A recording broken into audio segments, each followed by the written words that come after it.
Hello and welcome to the Attunement Emissary Legacy series. My name is Gary Goodhue and I will be your host. In this episode, we're going to be exploring Chapter 6 of 7 Steps to the Temple of Light by Uranda.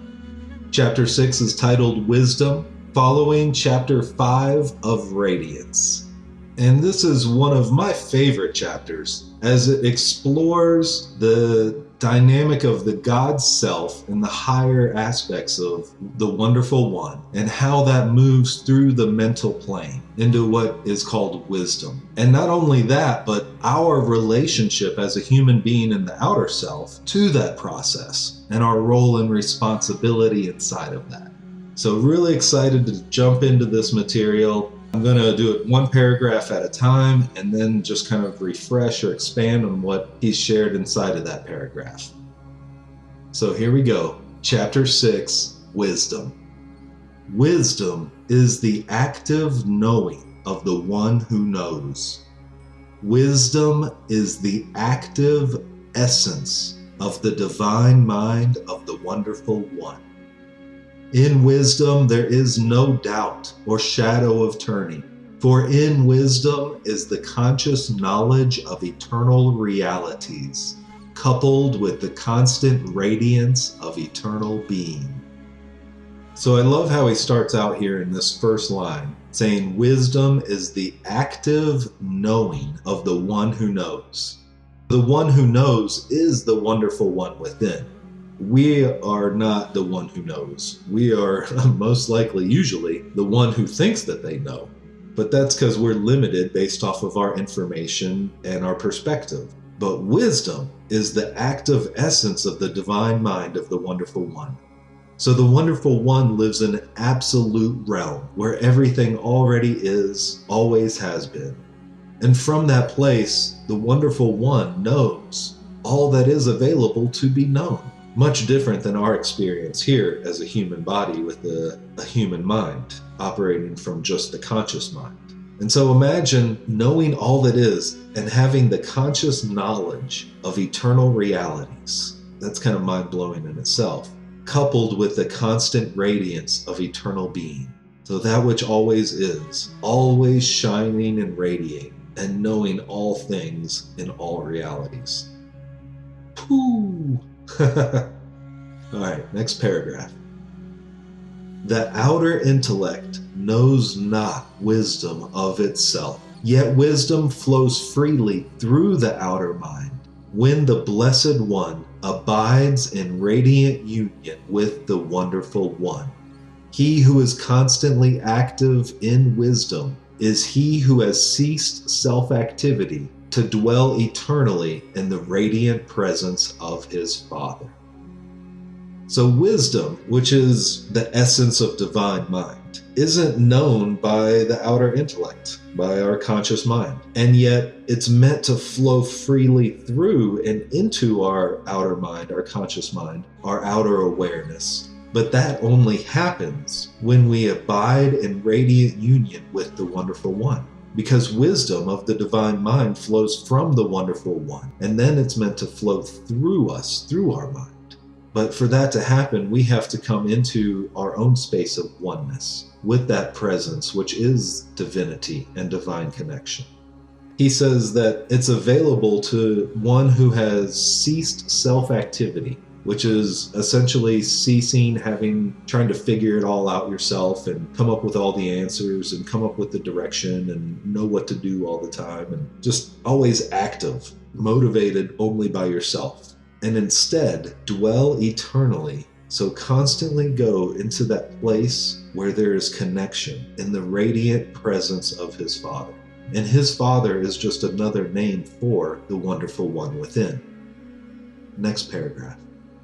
He who acts under the direction of the intellect, no matter how much external knowledge it may pride itself with, is he who comes to naught, finding his acts empty of the real and lasting.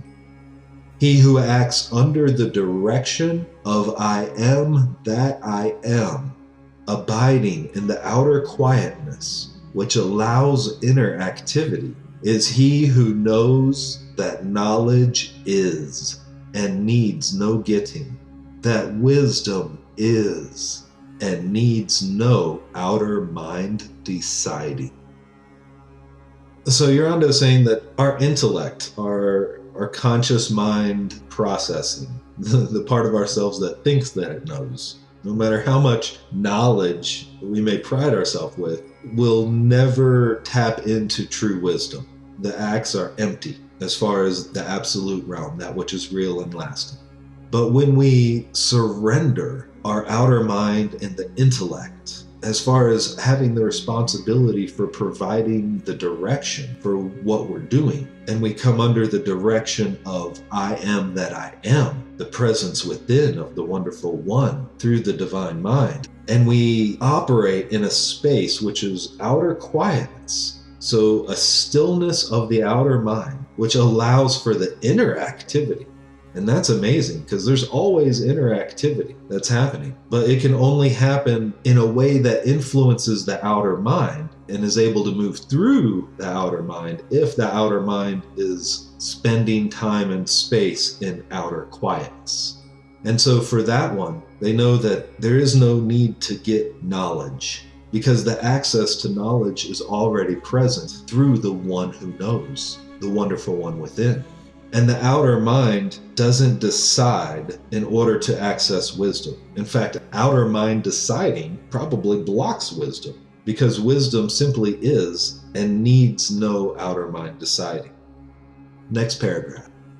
The Blessed One who has become a doorkeeper in the house of his Lord is he who knows that the outer mind is but a servant to the master.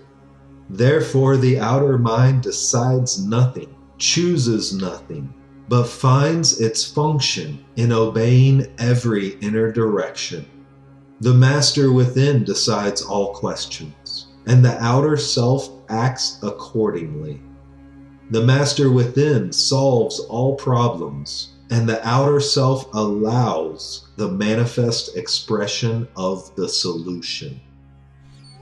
Becoming a doorkeeper in the house of the Lord goes back to a phrase he was using in chapters 1 and 2 and 3 around patience and tranquility and realization, which is just allowing things to be as they are, not putting expectations on outer things, and resting in a space of stillness within the mind, of peace and calm, so that the attention can turn within. And so he who has done that realizes that the outer mind, the conscious mind, what we even call our ego mind, is but a servant to the master within the wonderful one. And that's the divine design. The conscious mind is meant to be a servant to the divine mind.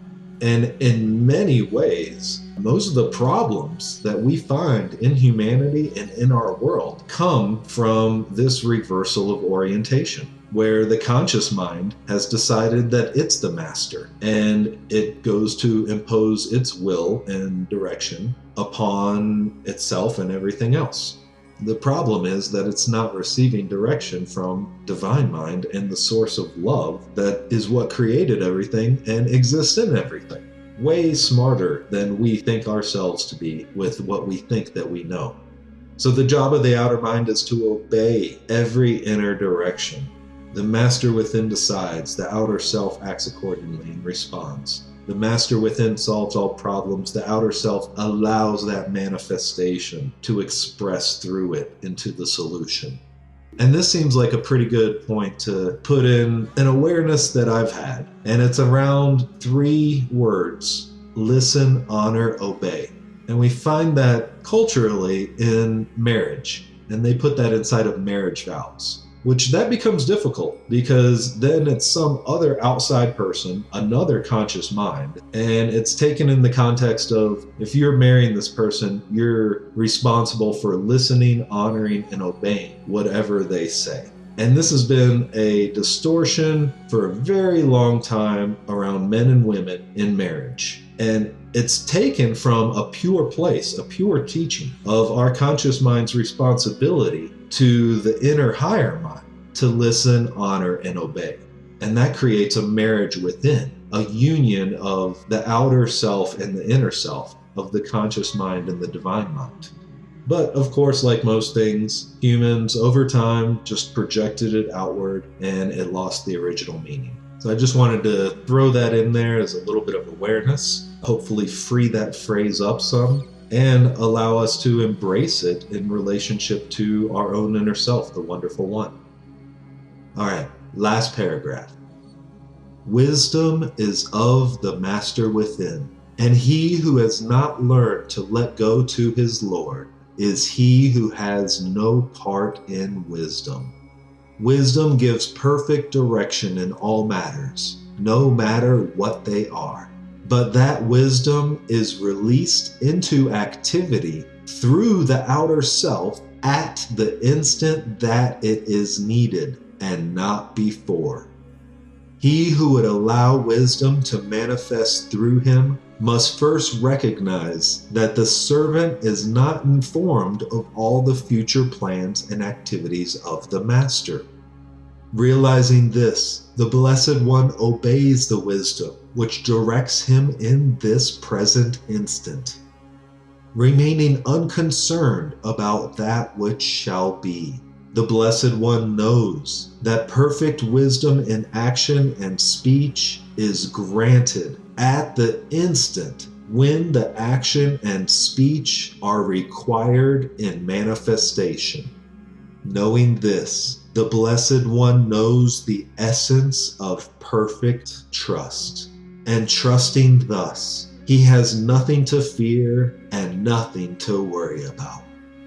Being one-pointedly centered in the Master within, the Blessed One finds eternity in this present instant and acts in the now in accordance with the Master's wisdom, which is released through him as may be required in each instant. Quotation. For it is not ye that speak, but the Spirit of your Father which speaketh in you. Matthew 10:20. This is the way of wisdom. He who would walk therein must abide in the realization of the presence, responding in every instant to the radiance of the wonderful one. Let love radiate. So if we understand that the outer mind is meant to be a servant to the inner mind, which is the master within, the wonderful one, then he's also taking us into the next step of the understanding, that the servant doesn't know all of the plans of the master. The servant simply receives direction at the moment that the direction is needed. It receives the right words to say in the moment when it's time to say those right words.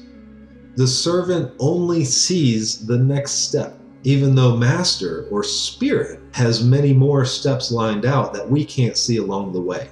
And this goes so perfectly with these situations and circumstances that are really challenging and really difficult. And in the moment, we often judge them as being wrong or bad because they are uncomfortable and challenging.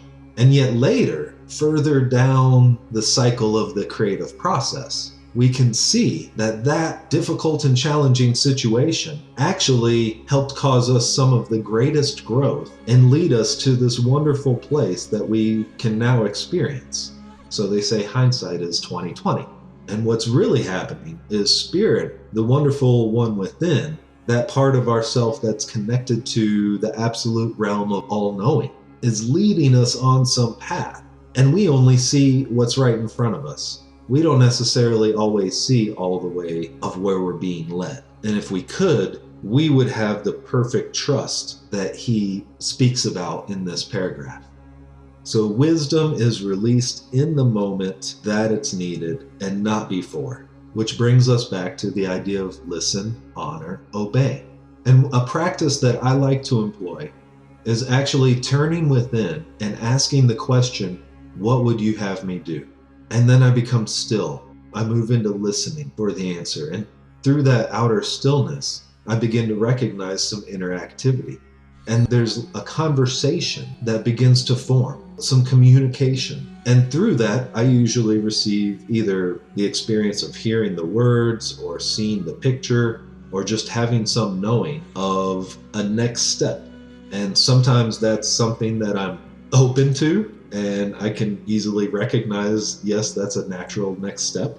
And sometimes it's something that I'm resistant to, something that I don't necessarily want to do and maybe have even been putting off because there's something behind it, some fear or something leading to the resistance. And so then I have to move into the next step of honoring the source that I'm listening to and being willing to obey, knowing that it is a direction that holds my highest good, even if my ego personality doesn't like it because it's difficult or uncomfortable.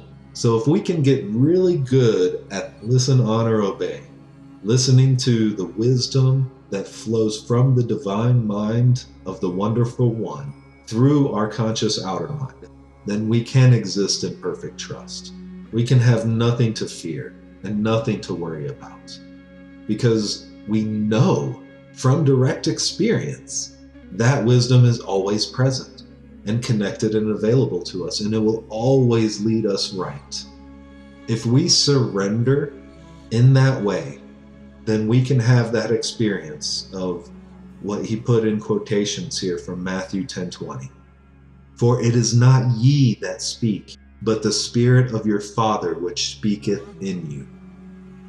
And I don't know about you guys, but sometimes I have speaketh from myself, and the words that come out don't always work well with my situation or with others. And I have a feeling that that would change if I simply surrendered myself fully in every moment, just as he's saying here, to the Spirit of my Father, to the wonderful one within, and let it activate my mind and move words through me.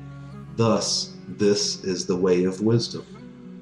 And in order to do this, we have to abide in the realization of the presence.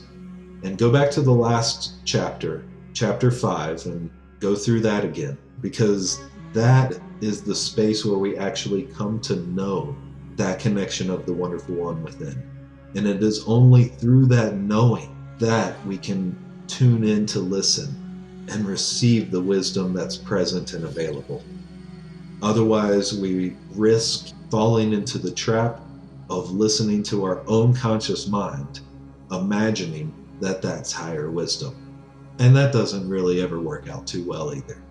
So to close with Uranda's closing words in this chapter, let love radiate.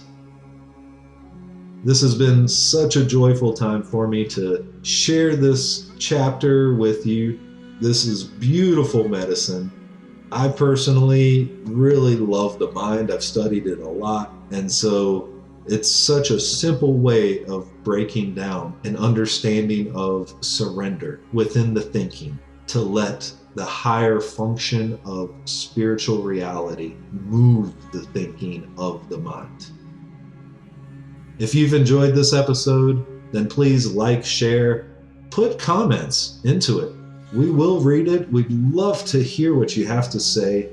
Since we know what we express, go ahead and express something from the wisdom that wants to move through you. We are the ones bringing forth a new reality. Let's embrace that. And I want to leave you with this blessing. May you attune to the highest, maintain a vibration of love, and uplift your world by blessing all. Until the next time.